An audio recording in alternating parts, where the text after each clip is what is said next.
Greetings, my name is Linda Jaussi Christopher. I appear as America's favorite grandmother in this series, American Heroism, How Everyday People Built a Nation. Our producer, Gerald Barrett, has asked that I add this tag. He has been in the hospital with pneumonia, and multiple members of our team have COVID. My own sister passed away 3 days ago, unexpectedly. We are a nation in pain, and we need healing. Our beragged team asks that you forgive our blemishes. We feel that this series will help people pull together and learn that true heroism begins at home in the way that we treat each other. Thank you. Have you ever asked yourself, what does it take to create a thriving civilization? It's a lot of work, and one person alone cannot possibly do it.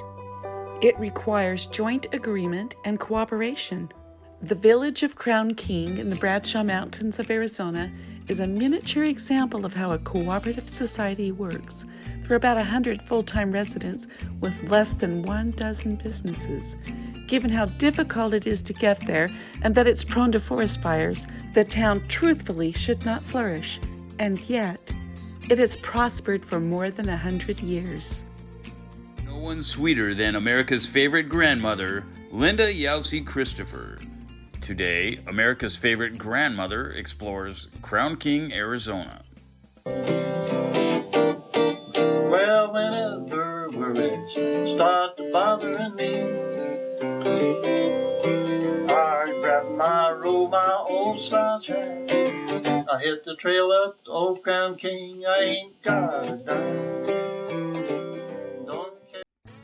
If you've ever made fudge, you know how difficult it is to create a creamy mixture with no sugar crystals.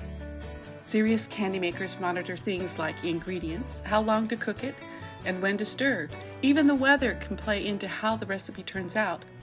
Perhaps you've ordered your fudge pre-made. What would you think if I told you that one fudge producer lives at the top of a mountain with limited access in a place so remote it takes a minimum of 1 hour on a bouncy dirt road with switchbacks to reach? Hello, my name is Sandy Baker, and I own the Crown King General Store up in Crown King. The general store has been here since 1904. It is the longest continuously standing building in Crown King. The saloon is older, but it was moved from mining camp to mining camp. And so now we have lots of fun apparel, and I make hundreds of pounds of fudge this time of year to ship out for people for the holidays. That's how you do your quick Christmas shopping. And I literally probably sell 50 pounds a day. I have sampled Sandy's fudge. Had it not been for a tragedy, I would never have found this sweet spot.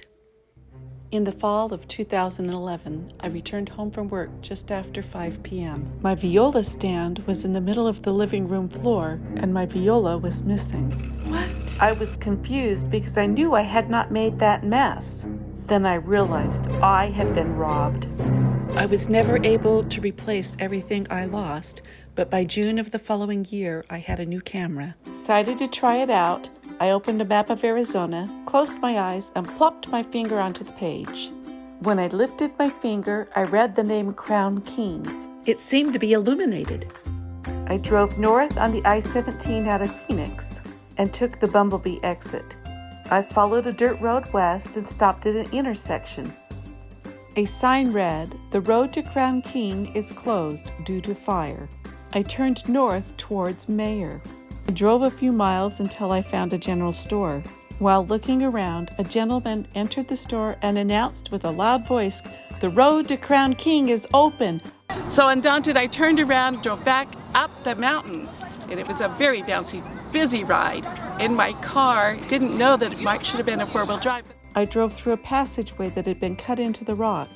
Almost instantly, the landscape changed from desert to forested mountaintops covered in pine trees. It reminded me of the movie Shangri-La, where a scientist goes through a passageway and finds this beautiful oasis in an otherwise hostile environment. I drove across a bridge into the main part of town and parked my car in front of the general store. People were milling about, talking about the fire. Hi, I'm Beth Kessler. I was the bartender at the saloon when the fire started, and we were told kind of quickly after it went out of control to evacuate. Me and a friend, Sheila, took off down the road, and there was fire going up 25 feet on either side of the road. Scariest thing we've ever done. A television news crew arrived. They asked me about the fire. I explained that this was my very first visit to Crown King. After the news crew left, a woman approached me and asked if I knew anyone who would be willing to make a documentary about the town. I didn't know how to answer because that's precisely why I felt an endearment to the residents. When I returned in 2021, I didn't go alone.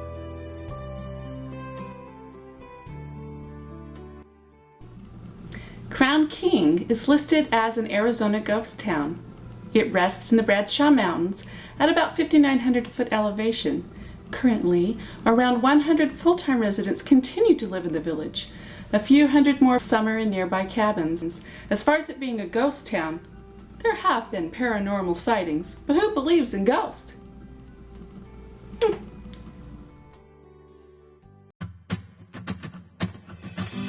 Frank Murphy's Impossible Railroad arrived in 1904. He had quite a bit of criticism for trying to complete this, and thence the name Impossible. But he was a railroad tycoon and friends also and related to Harrington, who owned the Crown King mine up here. So they collaborated and the railroad was brought up.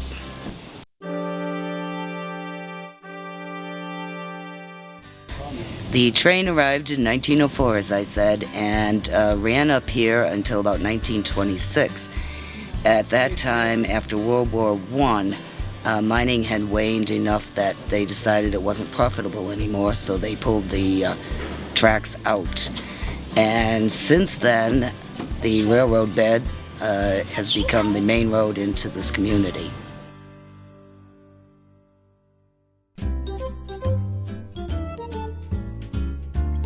Our first teacher that was here in 1917 actually rode to Crown King on a mule, and it took her a couple of days to get up here. And she stayed for a few years, then was married, and usually in those days, once they got married, they moved on. Single teachers were basically single ladies at that time. Actually, all three of my husband's daughters went to this little one-room schoolhouse. On my first trip to Crown King, I was told that I was sitting in the same chair that Pancho Villa sat at when he gambled. The storyteller explained that Pancho Villa had worked as a porter on a train after the Mexican Revolution. I now understand that story may be a myth. The story intrigued me because one of my friends explained to me that his great-grandparents had lived during the Mexican Revolution. His great-grandfather from Japan was killed by Pancho Villa's gang, while his great-grandmother on the other side rode with the Pancho Villa gang. The cubbies under the gambling table are where gamblers kept their guns to keep people honest. This is an off-road destination for a lot of people. Can you tell me a little bit about the history of the saloon? What we do know is that it was moved from a mining town called Orabelle between here and Lake Pleasant. This part of the building was taken apart, disassembled, and moved up here by Burrough in the early 1900s and put back together here. And Crown King was a mining community at that time and thrived on mining. The railroad came in, and some of the history we've learned is that the railroad actually was not in operation for very long up here. About a decade is all, and then the cost of taking the materials back down for processing, they weren't finding enough material to make it worth the financial end of it. So the railroad was discontinued. Eventually mining stopped, and now Crown King mostly is an off-road destination. So lots of truck clubs, Jeep clubs, side-by-sides, dirt bikes, but the average car can come up the main road from I-17 pretty easily.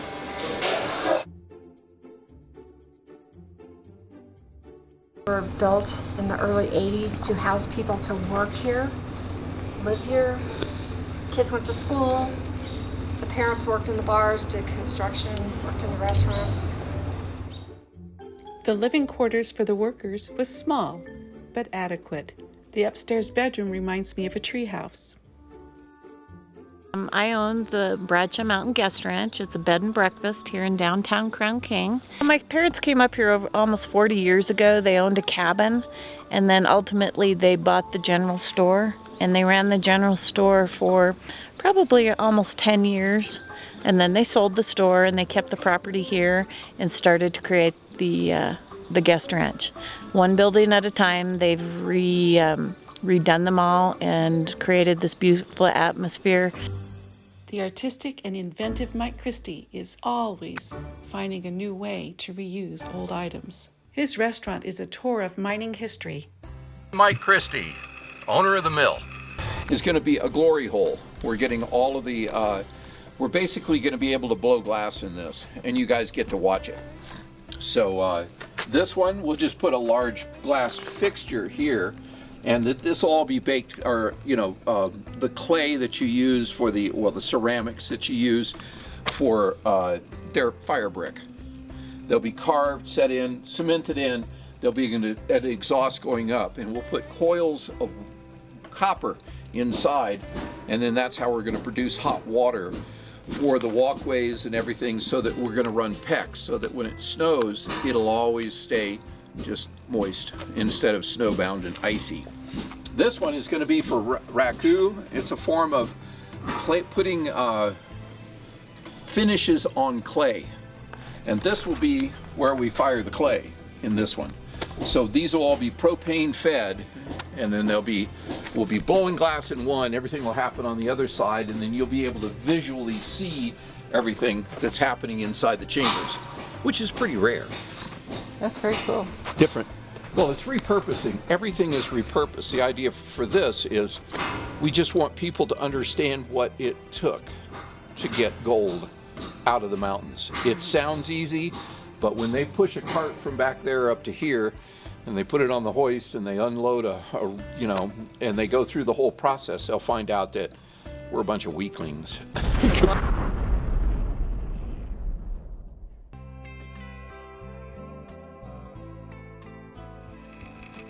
So when the West was settled, the gold prospectors came out here. How did they feed themselves?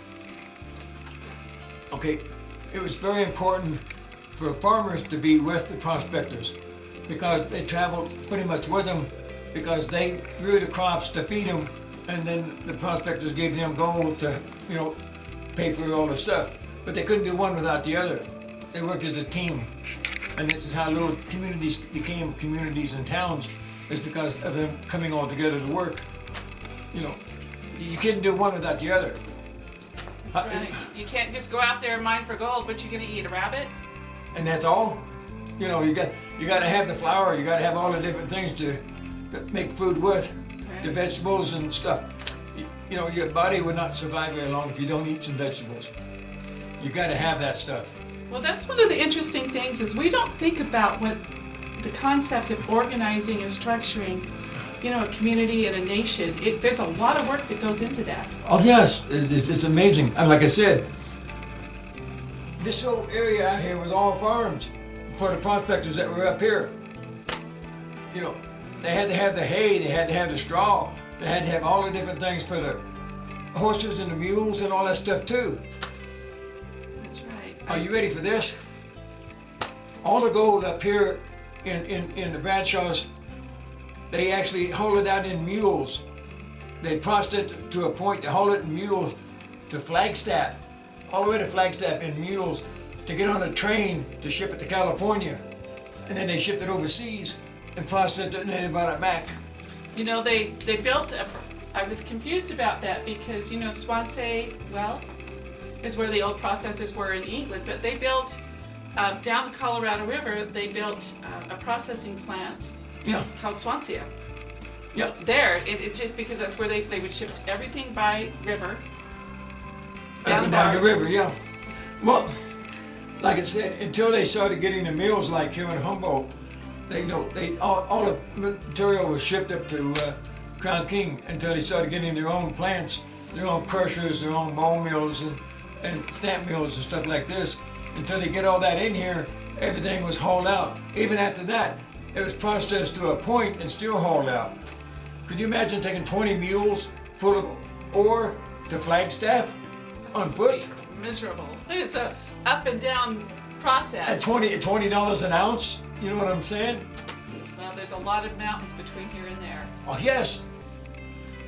Right. A lot of Indians. You know, you have to understand that they actually, some of them had guards all the time where they sit there and guard because of the Indians. You know, they didn't want you out here prospecting. They didn't want you even on their land. So, you know, it was a very risky.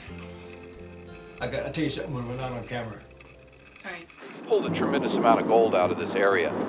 This zone in here, the Lincoln, the Gladiator, the Crown King mine, they all pulled out, in today's money, $200 million worth of gold. They also produced silver, copper, zinc, lead, and many other minerals. They're all combined when they came up through the mantle.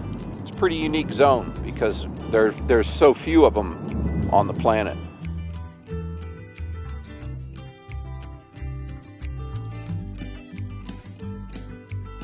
Actually, we were very lucky up here. We only had a few deaths, and that was from a drunk who lost control of the, it was like a large lift for people. And there were 3 people in the lift, and he let it fall. That was at the Tiger Mine. So that was actually our only accident that we had up here that was worth anything, saying anything. They were very, very, very strict with how they handled stuff. Now, in places like Telluride, where they would have thousands of workers, yes, there were some lives lost. But you know what the funniest thing? Most of it wasn't because they poorly timbered or they did anything like that. One of the most stupid events was these men used to put steel in their boots, you know, to keep them alive so they wouldn't wear them out. So they put nails in the bottom. You know, they'd shave them off and whatever. But what happens is they've got metal shoes. And so they were standing on the rails inside the mine and a bolt of lightning hit. Yeah, it was at the Liberty Mine. And it electrocuted them 1,000 feet back. Killed them deader than a doornail. So everybody started not stepping during the season when it was actually getting ridiculous, you know, the thunderstorms and everything. Nobody was allowed on the tracks. They wouldn't put anybody near it or any animal or anything. The accidents were kind of few and far between because these guys, not only were they tough, they'd been doing this forever. So I want to make sure that everybody understands. You probably died of things like mercury poisoning, stupid things like that. Like a mother up here polished her kids' spoons with mercury. The 2 children are now in our graveyard. She lost her 2 kids because she polished them with mercury. They look great, but the kids ate them, were poisoned. That's a sad story. But anyway, it's true. When you live in an area with an increased potential for fire hazard, the local fire department is all important. The Crown King Fire Station is built on land where a church once burned down. It's a volunteer organization, so the local Chamber of Commerce hosts events and donates funding to keep the hot shots and their communities safe. Everybody pays $10 to take a tree. Whoever gets the most votes wins the prize. One thing of it is, they get half the money collected. The other half goes to the fire department, which doesn't get a whole lot of tax money. Yes, it's very important because otherwise, if there is a fire, we're up the creek. There's no fire hydrants. They have to haul the water in that big truck. The Apple Festival is one of our community's favorite events up here. The town comes together entirely, and it usually starts on a Saturday morning with a breakfast. The prospector will do a pancake breakfast. It brings in a lot of families to town for the day. We have hay rides that run from Crown King cabins and takes customers all around town, shows them some of the historical buildings, including our schoolhouse, the old assay house. It does go by there, although that is private property at this time, but they get to see some of the old buildings. Each business has an area that the families can stop at. They do pumpkin decorating, fudge dipped apples. We have barbecues, different food all around town. Usually it's the first weekend in October. So it's almost like an Oktoberfest. It is. It is, yeah. Our apples are always in season at that time. There's lots of apple trees in town here, so it's a nice way to take advantage of something that just grows naturally here. And seems like the weather's always been perfect as long as I can remember, so it's a great day for families to come up and learn about the history. I know the Historical Society tries to open up on that day too, so people can go through and wander there and see some of the old pictures and old items that people have found during their time here. So it's fun. Thank you. The Forestry Service maintains lookout towers in the Bradshaw Mountain Range. Fire watchers have extended shifts and must carry everything they need up a long, narrow staircase. The tower contains a small living quarters. There is no privacy as all four sides of the tower are windows. About every 15 minutes, the tower guards will take their binoculars and scan the area looking for smokies. When a smoke plume is spotted, the watcher triangulates the location on a special tool and notifies the forestry department. Forest fires in the Bradshaw Mountains typically occur during monsoon season. The summer storms bring lightning strikes and wind gusts. The Gladiator Fire of 2012 was caused when a house caught fire and sent sparks into the dry brush. Every year, the community hosts an annual cleanup day where they remove dry brush that might kindle a fire. The mountains in the area are rugged and not always accessible by ground, so if a fire starts high in the mountains, sometimes hotshots are airlifted into locations. Tanker planes carrying the pilot, co-pilot, and fire engineer fly out of the Mesa Gateway Airport carrying fire retardant. In 2012, I took donations from Paradise Bakery to the fire department in Crown King. Almost a year later, 19 of America's finest young men were trapped in the Bradshaw Mountains when the Yarnell Fire reversed Ordinary, everyday people built the United States of America. Their desire for freedom made it great. The farmers, the miners, the boat makers, cooks, seamstresses, inventors, musicians, cowboys, and sheep herders each made individual contributions, which as a whole made our nation flourish. I give praise to their work, integrity, and industry. We would not have much without them.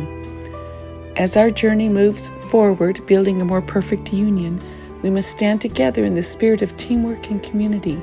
We don't have to agree on every issue, but the cause that we need to stand strong is the belief that all humankind should be free to choose the course of their own life. I've always believed there were two kinds of people. Construction workers pull together to build something extraordinary. Destruction workers tear down, belittle, and trample all the good that has been accomplished.